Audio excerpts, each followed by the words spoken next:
and trace the immigrant experience, as well as how Native Americans have reacted to immigrants throughout the centuries up until to this very day. So that's going to be the next lecture series. This lecture series is lecture 2 on the Bill of Rights, and you may remember last week we left off with talking about freedom of speech, and lo and behold, there was an impeachment hearing yesterday that had everything to do with the issue of freedom of speech. We saw last week that the First Amendment protects legitimate political debate, including speech that we might find repugnant, but it does not protect speech that incites a crowd to imminent lawless action. Now, that was decided in the case of Schenck versus the United States in 1919. That's when Justice Oliver Wendell Holmes ruled that the government could punish speech if it posed a clear and present danger of bringing about evils that Congress would want to prohibit. But that was challenged in 1969 in a case Brandenburg versus Ohio. Clarence Brandenburg was a leader of the Ku Klux Klan, and he made a speech at a Klan rally and was later convicted under an Ohio law that outlawed advocating violence as a means of accomplishing political change. And so the Supreme Court heard the case, and they had to decide whether Ohio's law violated Brandenburg's right to free speech. In other words, does a person have the right to advocate an illegal action? Now, in this case, the court decided in favor of Brandenburg. It ruled that while he did advocate violence, his speech did not produce imminent lawless action. So, did President Trump's speech last week constitute a crime? Now, incitement law requires the presence of 3 elements. First, the speaker must directly advocate a crime. Now, Trump summoned the crowd at the rally with the words, "Be there, it will be wild." And in his speech, he made more than 20 pleas to the gathering to fight, which may have constituted an explicit call to lawless action. He said that Republicans had been too nice, like a boxer with one hand tied behind his back, which was understood by many in the audience that rougher tactics were needed. A second component of incitement law maintains that the crime being incited must be imminent. Now, this element was fulfilled because Trump indicated that the crowd should march straight away to the Capitol building, which they did immediately following his speech. A third component of incitement law says that it must be obvious that the speech incited the crime that resulted. And we do know that there were injurious consequences following Trump's exhortations. 5 people were killed. So it seems likely that his words were connected to the harms that resulted. And that's the grounds under which he was impeached. Now, this is not to say that Trump will ultimately be convicted on incitement charges. That is up to the Senate when they meet after the inauguration. Now, Trump's lawyers could argue that his references to fight were figurative, not literal. And they insist that Trump only told his followers to march to the Capitol building, not to enter it and to sack it. But it's also conceivable that the Senate might determine that there was a connection between Trump's words and the violence that erupted a few hours later. So I'm bringing this up because we were talking about the right of speech and the limits on speech. And so it remains to be determined as to whether Trump will be facing punishment for the speech that he gave just prior to the mob descending on the Capitol building. So now we're going to turn to another part of the First Amendment, and that is freedom of the press. The First Amendment says Congress shall make no law abridging the freedom of the press. So what is permissible under the First Amendment? Well, you can print any political position. You are allowed to make fun of people, especially politicians. You are allowed to expose wrongs committed by the government. So all of these things are permitted under the First Amendment. You can also print things that that other people might not agree with, but there are limits, as there are limits on all of the freedoms contained in the Bill of Rights. So, what are the limits on freedom of speech? Well, first of all, you cannot intentionally injure a person's reputation by printing false facts. That is what constitutes libel. And so that is one of the first limitations on freedom of the press. Now, the Supreme Court says that statements about public figures are libelous only if they are made with malice and reckless disregard for truth. In the Supreme Court case, Times versus Sullivan in 1964, the Supreme Court ruled that statements about public figures are libelous, again, only when both false and purposely malicious. Another limitation on freedom of the press is you cannot disclose defense security secrets. So, for example, you cannot publish how to make certain weapons, for example. Another limit on freedom of the press has to do with obscenity.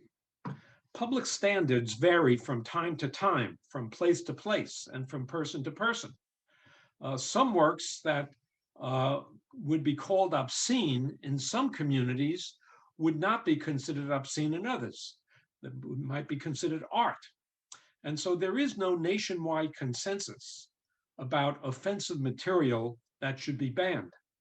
In the case Roth versus the United States, the Supreme Court ruled that obscenity is not within the area of constitutionally protected speech or press. So in other words, obscenity can be punishable. In Miller versus California, 1973, the court tried to clarify what could be classified as obscene. Chief Justice Warren Burger wrote that materials were obscene if the work taken as a whole appealed to a prurient interest in sex, and if it showed patently offensive sexual contact, and if it lacked serious artistic, literary, political, or scientific merit. In this Miller case, the court ruled that decisions should be made to reflect standards of local communities. In grappling with a precise definition of obscenity, Justice Potter Stewart famously said, "I shall not today attempt to further define kinds of material that are pornographic, but I know it when I see it." And that quote, "I know it when I see it," has tied Potter Stewart to the issue of obscenity. Now, the Bill of Rights is a source of potential conflict between different types of freedoms. So the Constitution clearly meant to guarantee the right to a fair trial, as well as the right to a free press. But a problem arises when a trial may not be fair if pre-trial press coverage makes it impossible to select an impartial jury. And so that brings up the issue of prior restraint. prior restraint is censorship of information before it is published. It's an attempt to limit freedom of the press by preventing material from being published, and thus it is a form of censorship. Now, the Supreme Court has repeatedly ruled that prior restraint is a violation of the First Amendment protection of freedom of the press. But in Hazelwood School District versus Kohlmeyer, the Supreme Court ruled that administrators can exercise editorial control over the style and content of student expression in school-sponsored activities, so long as their actions are reasonably related to legitimate pedagogical concerns. So, for example, if a student newspaper wanted to print an article that used obscene language, that could be prevented from being printed under prior restraint. Other forms of media do not receive as much protection as the press under the First Amendment. So the Supreme Court has ruled that broadcast media, which uses public airwaves, can be regulated by the federal government in ways that newspapers cannot be. So cable television, on the other hand, uses private wires instead of public airwaves, and therefore cable television receives more protection under the First Amendment. And that's why nudity and obscene language is permitted on cable TV, whereas it's not permitted on non-cable TV, which uses public airwaves. The situation, or the issue of what is permissible over the internet remains a matter of controversy, and that has not been settled to this day. Now, another right protected under the First Amendment is freedom of assembly. Congress shall make no law abridging the people's peaceful right to assemble. So what is permissible under freedom of assembly? Well, people can protest peacefully. They can parade as long as they have a permit. They can chant hate slogans when they parade, and gang members can even be permitted to congregate in public. But there are limits to freedom of assembly. And so you cannot protest, for example, by throwing rocks and breaking windows. You cannot hang out on private land against the will of the owner. That is considered loitering. You cannot violate a teen curfew or block public streets. These are the limits on freedom of assembly. Now, there are two facets to freedom of assembly. The first is the right to assemble, and the second is the right to associate. So the right to assemble is the right to gather together in order to make a statement within reasonable limits. So that includes the right to participate in a parade, a picket, a protest. The Supreme Court has generally upheld the right of any group, no matter how controversial or offensive, to peaceably assemble on public property. But there's always that balance between freedom on the one hand and order on the other. When does protest verge on harassment? So, for example, do anti-abortion protests constitute harassment? Does protest by the Westboro Baptist Church constitute harassment? Now, the Westboro Baptist Church is a very controversial religious group that you can see from these signs. They're against homosexuals, they're against the military, and their protest is very offensive.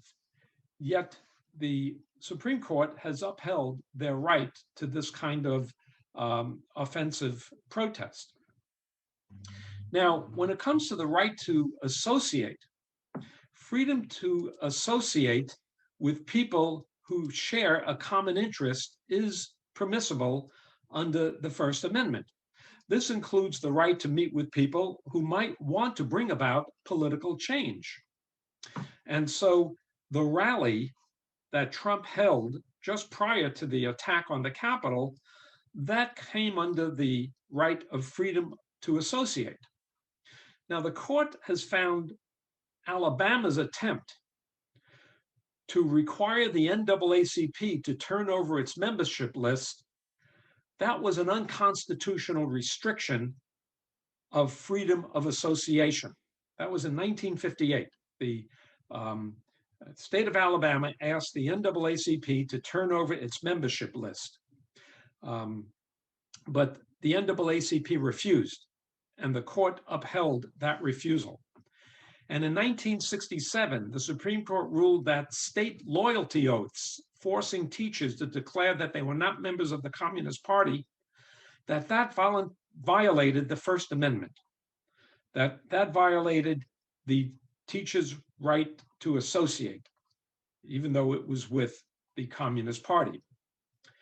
Groups that exclude members based on gender or sexual orientation also claim protection by the First Amendment. So in 1995, the Supreme Court held that a privately sponsored St. Patrick's Day parade could exclude homosexual groups. In a case of the Boy Scouts versus Dale in 2000, the Supreme Court upheld the First Amendment right of the Boy Scouts to prevent gay men from becoming scoutmasters. So in those cases, the Supreme Court upheld the rights of those organizations to exclude gays under the right of freedom to associate. Now, another right in the First Amendment is the right to petition. This is the fifth and final right to expression guaranteed by the First Amendment. The right to petition government for a redress of grievance is the right to make a complaint or to seek the assistance of the government without fear of punishment or reprisal. Now, the right to petition includes under its umbrella the legal right to sue the government and the right of individuals, groups, and corporations to lobby the government. In 1776, the Declaration of Independence cited King George's failure to redress the grievances listed in colonial petitions.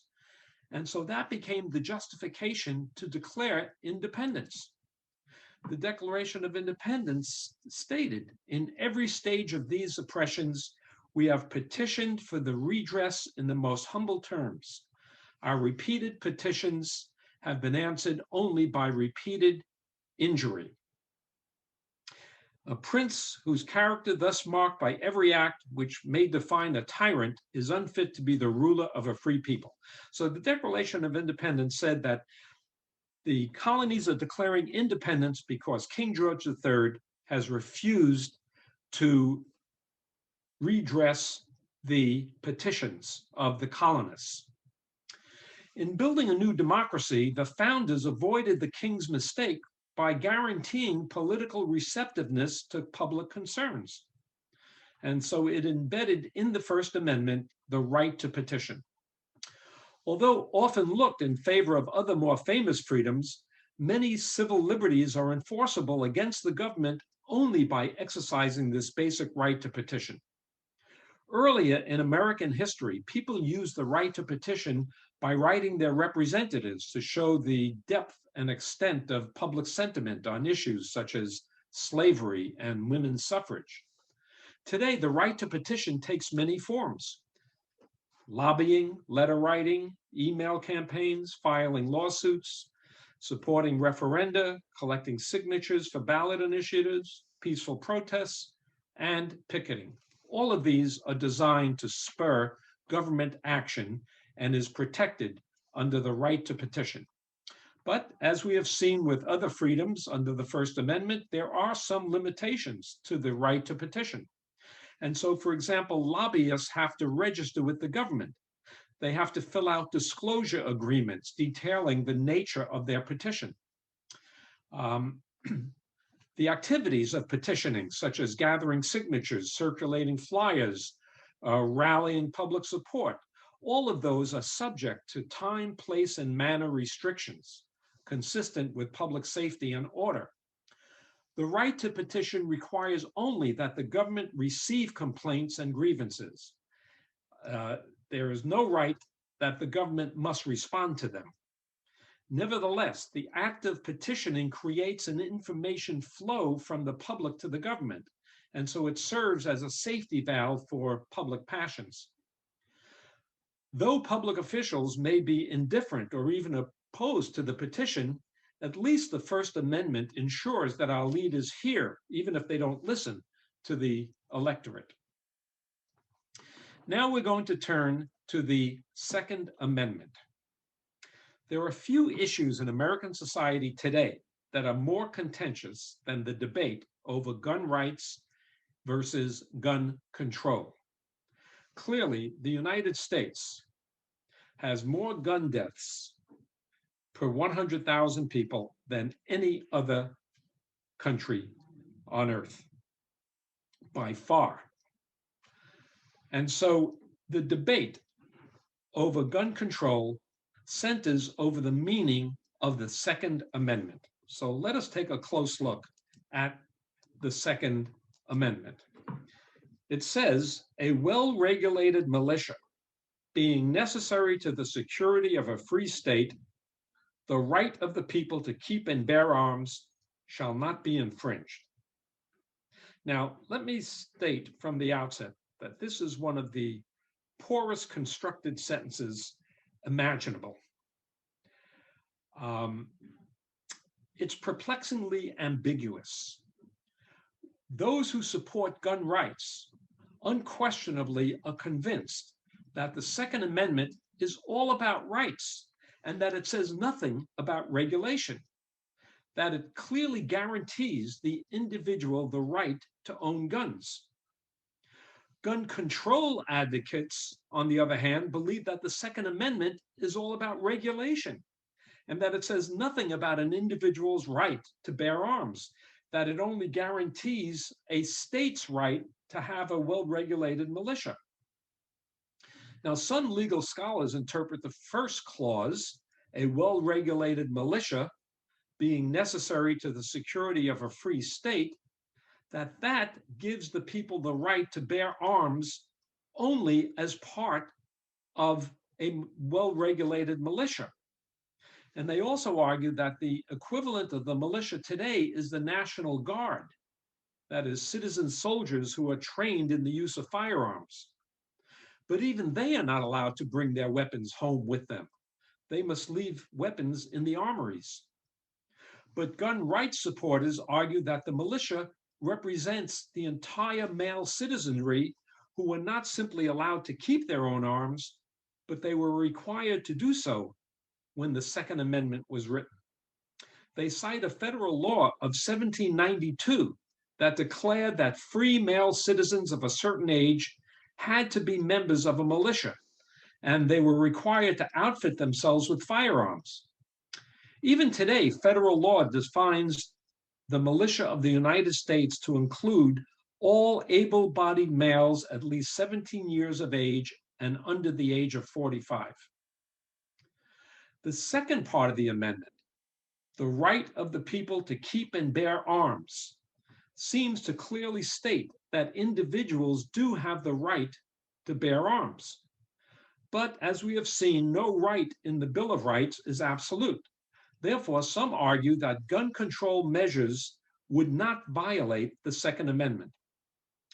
So to unravel this controversy, it's useful to take a close look at the Second Amendment. As protest against British rule increased in the 1770s, the British Crown sought to disarm political opponents in the American colonies. In 1774, King George ordered the British military to search ships and carriages to find firearms. Complete disarmament of colonists appeared inevitable. The British began seizing stockpiles of guns and ammunition to make it harder for the colonists to rebel. Then in April of 1775, the British were about to seize a colonial arsenal in Concord, Massachusetts. In response, Paul Revere set out on his famous midnight ride to warn the people of the countryside that the British were coming, and that the reasons they were coming was to take away their guns. And so the shots fired at Lexington and Concord on April 19th, 1775, was a war that was ignited by a government's effort to seize the firearms of the people. Given that experience, it's not surprising that after independence, most Americans believed that ordinary citizens should have the right to possess guns.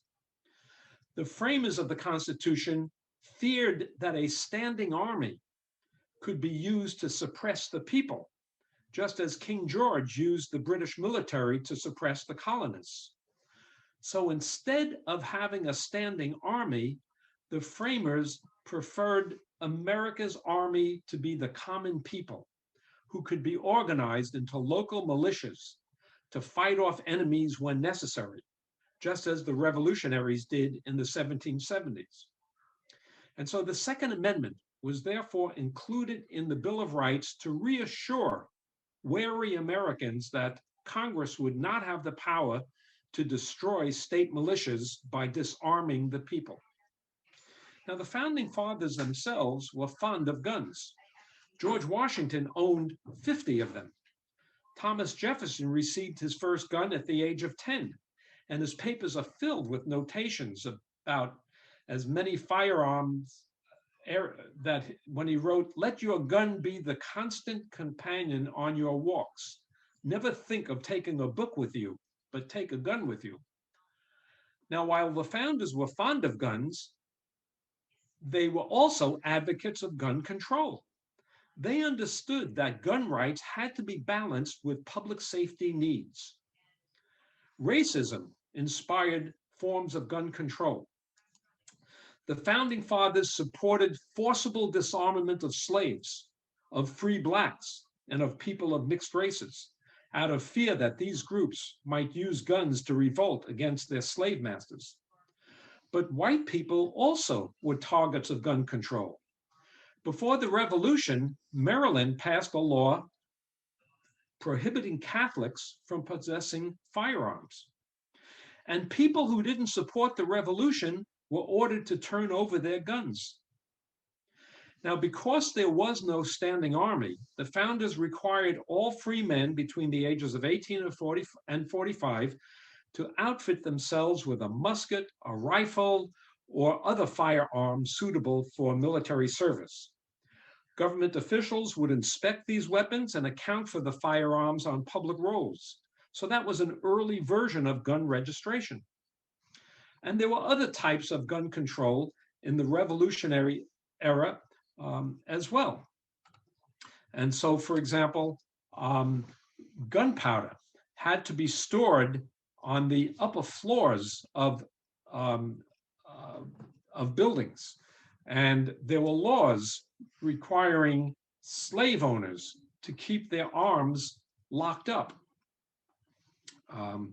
to ensure that slaves could not get hold of weapons.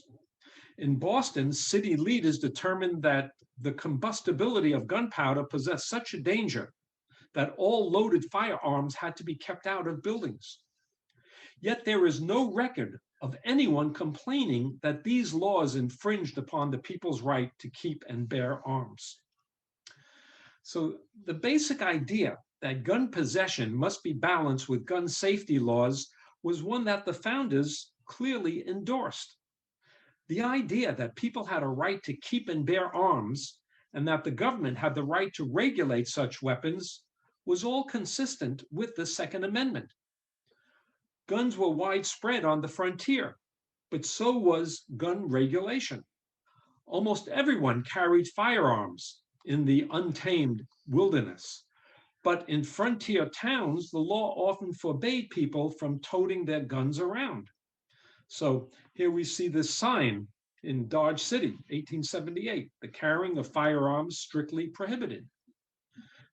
People who newly arrived in these frontier towns had to turn their guns into authorities. And in exchange, they got a token. And if a cowboy wanted to have his guns on him, he would have to be out on the wilderness. And if he wanted to drink some whiskey or play poker in the saloon, he had to leave his guns behind. And no one complained about it. But this was a form of gun control. No gun control law was more common in the 19th century than prohibition on concealed firearms. And so, although the pro-gun lobby today insists that gun control was only enacted in the late 20th century, in reality, this kind of law was well established by the 19th century. And it was not until the 1930s that the federal government first involved itself seriously in the business of regulating guns. Up until then, laws that banned concealed carry of firearms tended to be passed by local or state government, not by the federal government. The dominant view was that crime was a state and local problem, not under federal jurisdiction. But the enactment of prohibition led to a crime wave throughout the nation during the 1920s. And during the Great Depression of the 1930s, criminals like Bonnie and Clyde and John Dillinger led many to believe that the time had come to enlist the help of the federal government to restrict dangerous weapons, such as Tommy guns. And so Congress adopted the first gun control law, which was the National Firearm Act of 1934. And this law imposed an onerous tax on machine guns and sawed-off shotguns and rifles. It required that the owners of these weapons register with federal authorities and submit to fingerprinting within 60 days. And it banned felons from acquiring guns. And so legitimate sales of these weapons dried up immediately. 4 years later, Congress again asserted its authority over guns by passing the Federal Firearms Act of 1938, which banned felons from receiving firearms. In the 1960s, the assassination of John Kennedy and Martin Luther King and Robert Kennedy, along with race riots, inspired Congress to pass the Gun Control Act of 1968. And the key element of this bill outlawed the mail order sales of rifles or shotguns and an expanded licensing and record-keeping requirements. Now, it also prohibited the importation of small, cheap handguns that were called Saturday night specials. In 1972, the Bureau of Alcohol, Tobacco, and Firearms was created to oversee the regulation of gun sales. The NRA wasn't always a vigorous opponent of gun control. For most of its history, the organization promoted reasonable gun safety laws. Traditionally, the NRA promoted gun ownership for hunters, but with rising crime rates beginning in the 1970s, an increasing proportion of NRA members were buying guns for self-protection. And so, armed with a new philosophy that guns were for self-defense, not just for hunting, the NRA membership tripled. And from that point onward, it worried that every gun law marked a certain step down the slippery slope to eventual confiscation. And along with the rising conservative movement that eventually propelled Ronald Reagan to the presidency, the NRA became increasingly militant. Gun owners particularly targeted the Department of Alcohol, Tobacco, and Firearms for being too eager to impose its will on ordinary citizens. By the mid-1970s, the NRA leaders were openly calling for the repeal of the 1968 Gun Control Act. And prompted by complaints that the federal government had been abusing its powers to enforce gun laws, Congress passed the Firearm Owners Protection Act of 1986. And this authorized the sale of guns between private owners. The law also limited the ATF from inspecting gun dealers more than once a year, with follow-up inspections allowed only if multiple violations were found. So here we see a federal law that protects the rights of gun owners. the law specifically forbids the government from creating a national registry of gun ownership. So this reflects the turn towards conservative politics in the 1980s. But with the election of Bill Clinton in 1992, Congress passed the Brady Handgun Violence Prevention Act. That was in 1993. And it was named for the press secretary who was disabled by the attempted assassination on President Ronald Reagan.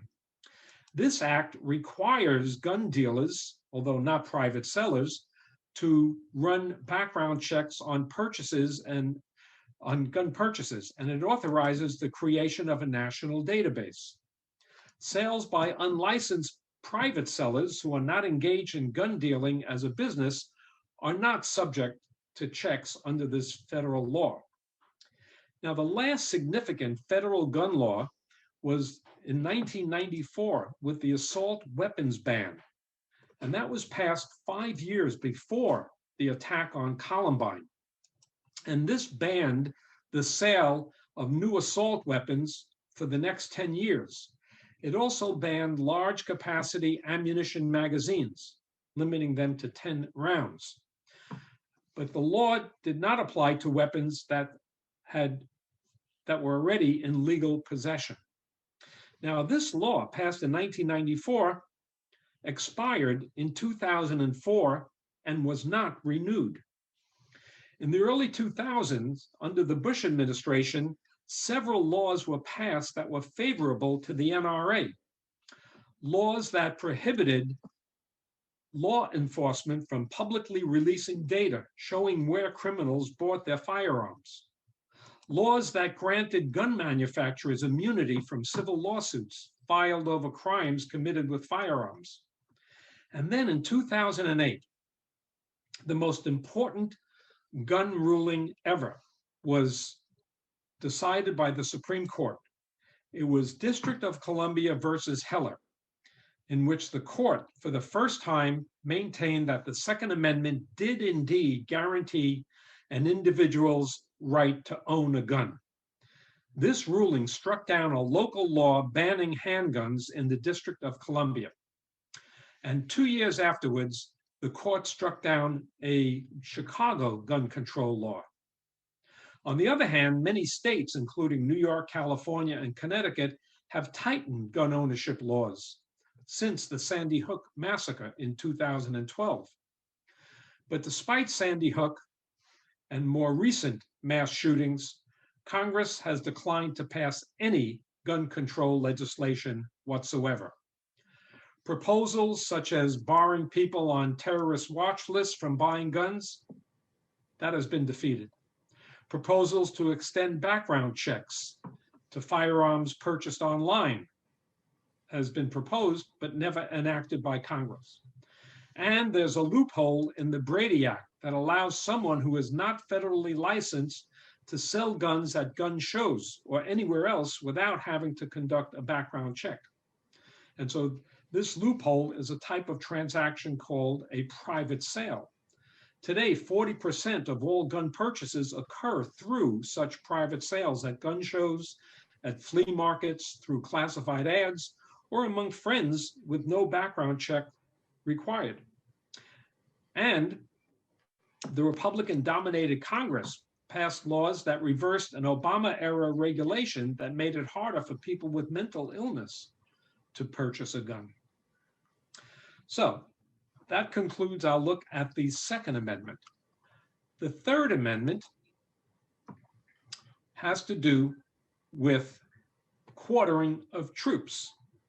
In 1765, Parliament passed the Quartering Act that required colonists to house British soldiers in their homes. It required colonists to provide room and board for British soldiers. Now, resentment and tension over these quartering acts led to the Boston Massacre protest in 1770. And one of the grievances listed in the Declaration of Independence was that the king should agree to laws for quartering large bodies of armed troops among us. That is, that the king should agree to do away with those laws. Thus, the Third Amendment reads, "No soldier shall, in time of peace, be quartered in any house without the consent of the owner, nor in time of war, but in a manner to be prescribed by law." Now, this amendment does allow troops to be quartered in houses without the owner's consent during wartime, but the owner must be adequately compensated. The Supreme Court has never heard a case specifically about the Third Amendment, but it has long been understood to reinforce a citizen's right to privacy. And so the Third Amendment was cited in a case, Griswold versus Connecticut, which established zones of privacy that gave married couples the right to use contraceptives. So the Griswold versus Connecticut was all about a married couple's right to use contraception. And so the court cited the Third Amendment, which has to do with quartering of troops, but the court interpreted that to reinforce a citizen's right to privacy. And so it was cited in guaranteeing a married couple's right to use contraception. Now, the last amendment that we are going to look at today is the Fourth Amendment. In colonial times, British officials ransacked the homes of Americans and arrested them without warrants or with open-ended warrants. And so for that reason, the Fourth Amendment was added to the Bill of Rights. And the Fourth Amendment reads, "The right of the people to be secure in their persons, houses, and papers and effects against unreasonable searches and seizures shall not be violated. No warrants shall issue but upon probable cause, supported by oath or affirmation, and particularly describing the place to be searched and the persons or things to be seized." So this amendment protects people against unreasonable searches and seizures by government officials. Now, a search can mean everything from frisking by police to a blood test to a search of an individual's home or car. Now, seizures can occur when a government takes control of an individual's possessions, and often will use it as evidence if the individual is arrested. Now, the Fourth Amendment specifically protects the people in their persons, houses, papers, and effects. The Supreme Court later expanded that protection to wherever a person has a reasonable expectation of privacy. And so the Supreme Court ruled against a wiretap placed on a public phone booth because the person making a call from that phone booth had a reasonable expectation of privacy. Now, the Fourth Amendment requires that searches and seizures must be reasonable, and that warrants for searches and seizures must be specific. Therefore, courts must decide whether a search or a seizure are reasonable under the Fourth Amendment. And so to meet this test, most searches and seizures require a probable cause, a reasonable belief that a particular person has committed a particular crime. If so, the court would then issue a warrant for the search. But the Supreme Court has recognized exceptions in which authorities do not need probable cause to conduct a search. And so, for example, stop and frisk. Police officers may stop suspects and pat them down to look for weapons without requiring a warrant. Another exception to probable cause is airport searches. The TSA can search passengers without probable cause and without a warrant. Sobriety checkpoints. Law enforcement officers may stop any driver at a roadblock to check for drunk driving. Probable cause does not cover consent searches. That is, if a person consents to a search, the law officer does not need probable cause. Also, the government may test any employee for drug use without probable cause. Is that only employees? That is Only government that employees? is the government can check for drug testing among employees without probable cause, but the government cannot subject anyone to drug testing who is not a government employee. So it's specific to government employees. Now, another exception to probable cause has to do with student searches. Public school officials do not need probable cause in order to search a student's locker, for example. Now, the second half of the Fourth Amendment requires that all warrants, court orders for searches and seizures, again, must be based on probable cause and must specify where the search will occur and precisely what is being seized. But the Supreme Court has ruled that warrants are not required in all cases. And so, for example, police do not need a warrant to arrest someone who is in the act of committing a crime. Although they do need a warrant if they arrest the suspect after the suspect has fled to his or her home. In the following examples, police can search without a warrant, but in each case, there must be probable cause. So, for example, the police can search an arrested person for weapons or evidence. An officer does not need a warrant to seize evidence that is in plain view. And so if an officer stops someone for speeding, he doesn't need a warrant to seize drugs that are visible in the car. So even though he stopped the person for speeding, he could arrest the person for drug possession if the drugs are visible in the car. So he doesn't need a warrant for that. A warrant is not required for a search during an emergency. So, for example, if a home is burning or someone is screaming inside a house, a police officer does not need a warrant to enter the house. A police officer may follow a suspect into a building without a warrant and seize any evidence discovered during the pursuit. So this is during hot pursuit.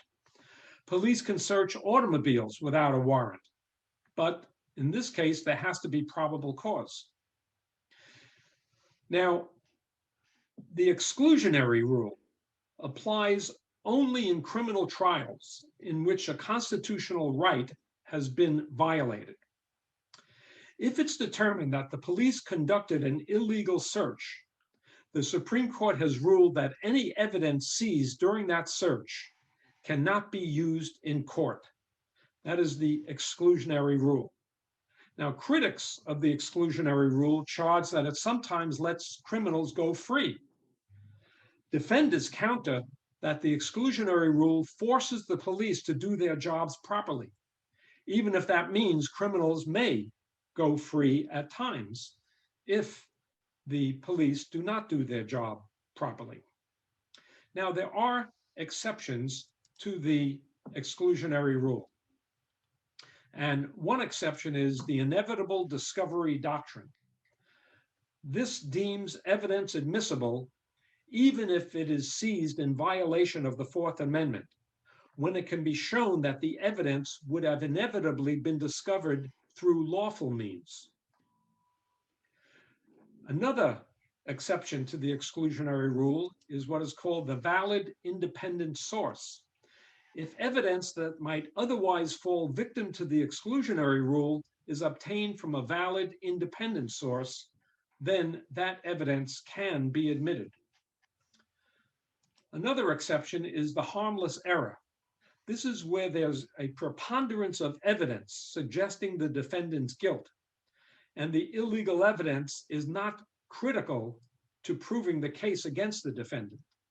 So if there's a preponderance of evidence, then the exclusionary rule would be suspended.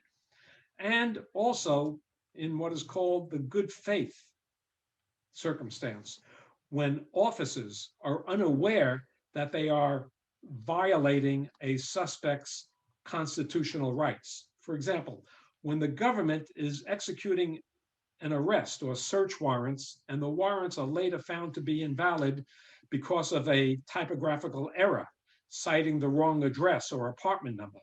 That evidence obtained while the warrants were executed are still admissible because the officers were considered to be acting in good faith. So that concludes today's look at the Bill of Rights, Amendments 1 through 4. Next week, we will take a look at the rest of the Bill of Rights, Amendments 5 through 10. And then 2 weeks from today, in the last lecture, we will look at the remaining amendments to the Constitution, Amendments 11 through 27. So as we